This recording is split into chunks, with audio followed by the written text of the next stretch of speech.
नमस्कार, मैं दीपक पाठक, चुनौती 24 इंडिया में आप सभी का स्वागत है। हमें जनपद कासगंज के भाजपा कार्यालय पर, और यहाँ पर सदर विधायक और 101 विधानसभा विधायक हरिओम वर्मा जी यहाँ पर मौजूद हैं और नीरज शर्मा जिलाध्यक्ष, यहाँ पर सभी नेतागण यहाँ पर मौजूद हैं। और यहाँ पर 12 वर्ष पूर्ण होने के उपलक्ष्य में यहाँ पर एक कार्यक्रम आयोजित किया गया था, मीटिंग आयोजित की गई थी, और यहाँ पर क्या क्या विचार हैं अभी हम जानेंगे।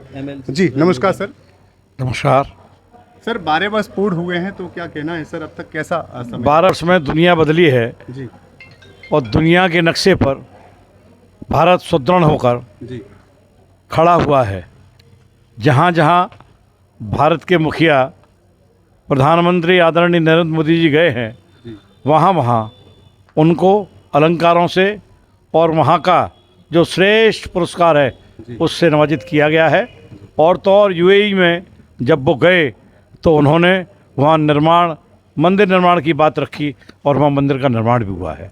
आज पूरे देश में भारतीय जनता पार्टी, क्या पूरे विश्व में भारतीय जनता पार्टी सबसे बड़ी राजनीतिक पार्टी बन के आई है। भारतीय जनता पार्टी की सरकार में सड़कें, पानी के द्वारा सिंचाई के अलावा हवाई उड़ानें और शिक्षा के क्षेत्र में और किसानों को सब्सिडी के माध्यम से भारत को मजबूत करने का जो काम किया है, उससे भारत सुदृढ़ हुआ है। और भारतीय जनता पार्टी के जनप्रतिनिधियों की संख्या भी बड़ी है। 2014 हो, 2019 हो या 2024 हो, तीनों चुनाव में भारतीय जनता पार्टी ने विपक्ष को पटकनी मारी है। और आने वाले चुनाव में जो 2027 में 2029 में होंगे, उनमें भी भारतीय जनता पार्टी सबसे बड़ी पार्टी बनकर आई है। विपक्ष को ये दुख है कि बिहार में और बंगाल में भारतीय जनता पार्टी इतनी मजबूत बनकर क्यों आई है। कल अखिलेश जी कासगंज में आए थे, उन्होंने कहा था कि भारतीय जनता पार्टी अगर इसी तरह जीतती रही तो उत्तर प्रदेश के अंदर आगामी चुनाव में चुनाव करने की आवश्यकता नहीं पड़ेगी और भारतीय जनता पार्टी अपनी सरकार बना लेगी। भारतीय जनता पार्टी की जहाँ जहाँ सरकार बनती है वहाँ विपक्ष को दुख होता है, जिसमें केजरीवाल भी शामिल है, जिसमें लालू भी शामिल है, जिसमें अखिलेश जी भी शामिल हैं। मेरा ये कहना है, ये सब लोग इसलिए दुखी हैं कि इनको बेईमानी करने की आदत पड़ गई थी। आज भारतीय जनता पार्टी ईमानदारी से चुनाव कराती है और विजयी होकर आती है।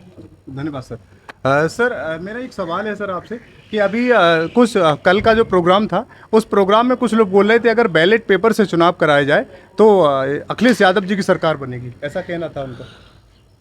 नहीं, बैलेट पेपर से इतना विश्वास क्यों है? बैलेट पेपर से विश्वास इसलिए क्योंकि लूटपाट करना उनका कर्तव्य, उनका काम रहा है, तो उसी में उनको विश्वास है। तो उन्हें विश्वास है कि हम लूटपाट कर लेंगे और जीत जाएंगे। लोगों का आरोप था कि वो वोट चोरी करते हैं बीजेपी वाले, ऐसा सीधा सीधा कह रहे हैं। जो काम उन्होंने खुद किया है, जो उनका काम है, तो वो काम उनके जहन में हर समय रहता है और वो दूसरों पर आरोप लगाते हैं। चूँकि उनके पास कोई मुद्दा नहीं है तो इसी मुद्दे को लेके घूमते फिरते हैं। जनता में उनका कोई विश्वास नहीं है। जनता का विश्वास आदरणीय मोदी जी के प्रति, आदरणीय योगी जी के प्रति है, और उसी विश्वास का कारण है कि लगातार 3 बार नेहरू जी का रिकॉर्ड तोड़ते हुए आदरणीय मोदी जी देश के प्रधानमंत्री हैं। आदरणीय योगी जी हैं, उनके नेतृत्व में 2 बार उत्तर प्रदेश में लगातार हमने सरकार बनाई है। और ये जन विश्वास के जो 12 वर्ष हैं, ये जनता का विश्वास सिद्ध भी करता है, क्योंकि लगातार 3 बार प्रधानमंत्री की जिम्मेदारी जनता ने दी है, चौथी बार फिर देगी। 2027 में आदरणीय योगी जी के नेतृत्व में उत्तर प्रदेश में हम भारी बहुमत से सरकार बनाएंगे। धन्यवाद सर। हमारे साथ हैं 101 विधानसभा से हरिओम वर्मा विधायक जी, और उनके क्या विचार हैं। जी सर, अब तक जो समय बीता है 12 वर्ष का, और आपका जो कार्यकाल बीता रहा है, कैसा रहा सर? देखिए, ऐसे मसीहा आदरणीय हमारे नरेंद्र मोदी जी, देश के प्रधानमंत्री, जिन्होंने देश के ही लिए अपना सब कुछ त्याग दिया, ऐसे ऊर्जावान प्रधानमंत्री आदरणीय नरेंद्र मोदी जी ने देश को ऊंचाइयों पर पहुंचाने का कार्य किया है, देश को एक पहचान देने का कार्य किया है। जिन्होंने गांव, गरीब, किसान, बेरोजगार, नौजवान, माताएं, बहनों सभी के हित के लिए कार्य किया है। ओके, धन्यवाद सर। हमारे साथ हैं कासगंज सदर से सदर विधायक देवेंद्र राजपूत जी। और सर, आपसे एक मेरा सवाल है, कल अखिलेश यादव जी जब आए थे तो वो भी ये कह रहे थे कि सोना को एक सोना कर दिया है, कि सो गए, सोना महंगा कर दिया और बीजेपी वाले भी सो गए।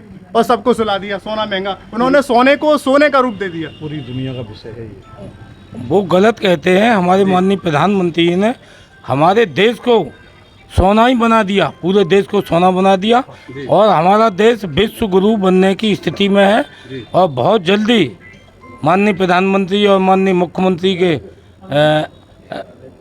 काल में ही और विश्व गुरु हमारा देश बन के रहेगा।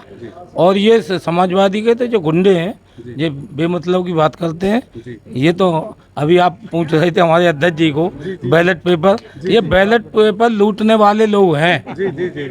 इन्हें मशीन को उठा के नहीं ले जा पाएंगे, इसलिए बैलेट पेपर मांगते हैं। सर एक हम जब कवरेज कर रहे थे तो उसमें एक लड़का मिला था, तो वो लड़के ने ये बोला कि मेरे कपड़े उतार दिए गए, मुझे नंगा कर दिया वहाँ पे, शायद आपने वीडियो देखा होगा।